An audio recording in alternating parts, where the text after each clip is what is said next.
वैसे मैंने तुम्हें यहाँ पर जॉब करने के लिए बुलाया था। मैंने अपने सीनियर से बात करके सैलरी भी अच्छी खासी बढ़वा दी है। तुम चाहो तो अभी से ज्वाइन कर सकते हो, प्रकाश अंकल ने वीर से कहा। वीर प्रकाश अंकल की बात सुनकर उन्हें अजीब तरह से देखते हुए बोला, आप जानते हैं ना कि मेरे पास इतना ज्यादा समय नहीं है। आपकी इस जॉब से तो मुझे अपना कर्ज चुकाने में कई साल लग जाएंगे, वो भी अगर मैं कोई खर्च ना करूँ तो। तब प्रकाश अंकल ने वीर को जवाब देते हुए कहा, मैं जानता हूँ, लेकिन इस वक्त तुम्हारे लिए यही सबसे अच्छा होगा। मैं तुम्हारे लिए अभी यही कर सकता हूँ। यह सुनकर वीर उनसे बोला, परंतु कोई और रास्ता भी तो होगा ना। वीर की बात सुनकर प्रकाश अंकल थोड़ा सोचते हुए एक गहरी सांस लेकर बोले, वैसे एक रास्ता है तो, लेकिन उसमें खतरा भी बहुत है। प्रकाश अंकल की बात सुनकर वीर थोड़ी देर के लिए सोच में पड़ गया और फिर उसने सोचने के बाद प्रकाश अंकल से कहा, मैं तैयार हूँ। इस काम के लिए जितना भी खतरा होगा मैं करूँगा, बस आप यह बात माँ को मत बताइएगा, वह यूं ही बेवजह परेशान होंगी। वीर की बात सुनकर प्रकाश अंकल थोड़ा उदास होते हुए बोले, आज अगर मेरा दोस्त और तुम्हारे पिता कार्तिक जिंदा होते तो तुम पर बहुत गर्व करते। मैंने तुम्हारे पिता से वादा किया था कि मैं तुम्हारा और तुम्हारे परिवार का हमेशा ध्यान रखूंगा, लेकिन आज तुम्हें यह कदम उठाना पड़ रहा है।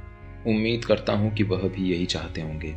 प्रकाश अंकल की बात सुनकर वीर भी भावुक हो गया और वो प्रकाश अंकल को गले लगाते हुए बोला, शायद आप ठीक ही कह रहे हैं अंकल, आपका बहुत बहुत धन्यवाद, मैं ये जीवन भर नहीं भूलूंगा। फिर उसने खुद को संभालते हुए पूछा, लेकिन अंकल आखिर काम क्या है। तब प्रकाश अंकल बोले, हाँ मैं तो भूल ही गया था, अब मेरी बात ध्यान से सुनना। वीर ने भी प्रकाश अंकल की बातों पर अपना सर हाँ में हिलाया। फिर प्रकाश अंकल अपनी बात को जारी रखते हुए बोले, असल में हमारी सरकार और ऊंचे पदों के अधिकारियों ने हमसे कुछ बहुत ज़रूरी बातें छुपाई हैं। हमारे प्लेनेट पर कई जगह पर सीक्रेट मिशंस चलाए जाते हैं। प्रकाश अंकल की बात सुनकर वीर ने हैरानी से उनसे पूछा, लेकिन वह मिशंस होते किस तरह के हैं? मैं कुछ समझा नहीं, आखिर आप किस बारे में बात कर रहे हैं? वीर की बात सुनकर प्रकाश अंकल ने एक गहरी सांस लेते हुए कहा, वीर यह बात करीब 200 साल पुरानी है, जब हमारी आकाशगंगा से सभी 9 ग्रहों पर एस्ट्रॉइड टकराए थे। एक तरह से उस समय उल्का पिंडों की बारिश हुई थी। तब जनसंख्या ज़्यादा न होने के कारण यह बात सरकार की तरफ से दबा दी गई थी। इन एस्ट्रॉइड की बारिश को हम एस्ट्रॉइड अटैक कहते हैं। प्रकाश अंकल की यह सब बातें सुनकर वीर ने अपनी आंखें सिकोड़ कर पूछा, अंकल यह सब तो मैं जानता हूँ कि एक बार ऐसा कुछ हादसा हुआ था, पर आप मुझे यह बताइए कि इन मिशंस का इन सब से क्या लेना देना। सीधे मुद्दे पर आइए ना। तब प्रकाश अंकल उसे जवाब देते हुए बोले, वीर बेटा वही सब बता रहा हूँ, इन्हीं बातों की वजह से तो इन सब भी मिशंस की शुरुआत हुई थी। लेकिन अंकल वह कैसे? वीर ने उत्साहित होते हुए पूछा।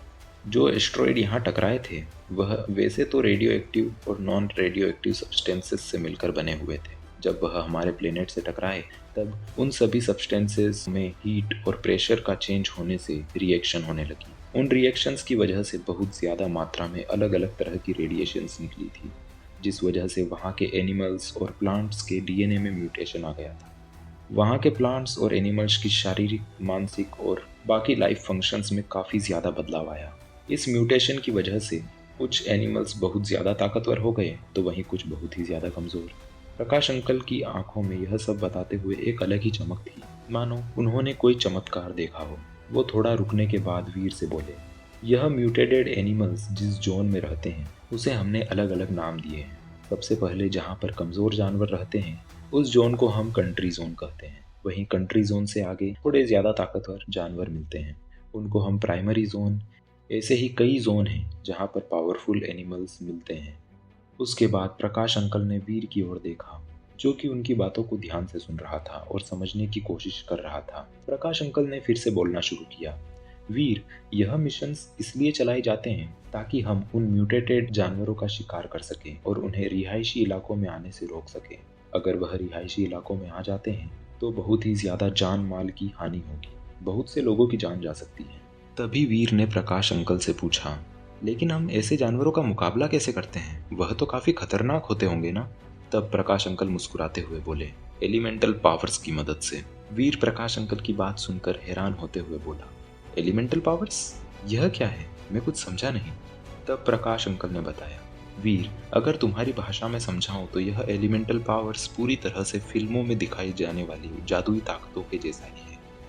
प्रकाश अंकल ने कंफ्यूजन के साथ खड़े वीर की तरफ देखा और वीर को देखकर उन्होंने उसे समझाते हुए कहा, वीर, असल में हमारे पास जितनी जानकारी है उसके अनुसार जब उन जानवरों में म्यूटेशन आया था तब उन्हें बहुत सी ताकतें मिली थी।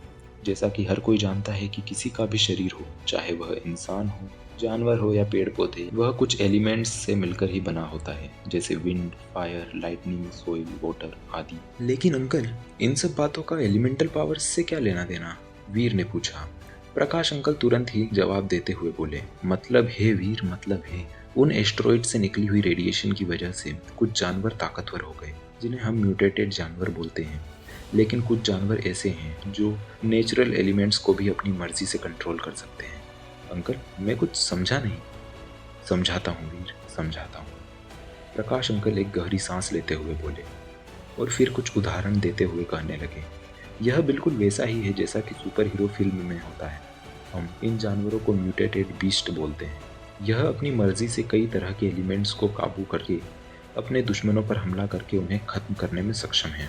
तब वीर उत्सुकता के साथ प्रकाश अंकल से पूछने लगा, अगर यह जानवर, मेरा मतलब म्यूटेटेड बीस्ट, इतने ज्यादा ताकतवर है तो हम इनका मुकाबला कर ही नहीं सकते, यह तो लगभग नामुमकिन है। तब वीर के सवाल का जवाब देते हुए प्रकाश अंकल ने कहा, इस दुनिया में कुछ भी असंभव नहीं है, सब कुछ संभव है। सब जानते हैं कि ह्यूमन बॉडी भी एलिमेंट्स से मिलकर ही बनी है और हम अगर अपने अंदर एलिमेंटल पावर्स को जगा लें तब हम भी एलिमेंट्स को कंट्रोल कर सकते हैं। यह एक तरह से जादू ही है।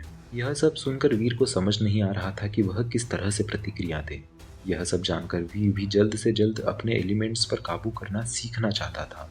उसे यह सब काफी रोमांचक लग रहा था। फिल्मों की ही तरह वह भी ऐसे इन सब चीजों को काबू करके जो मर्जी आए वह कर सकता था।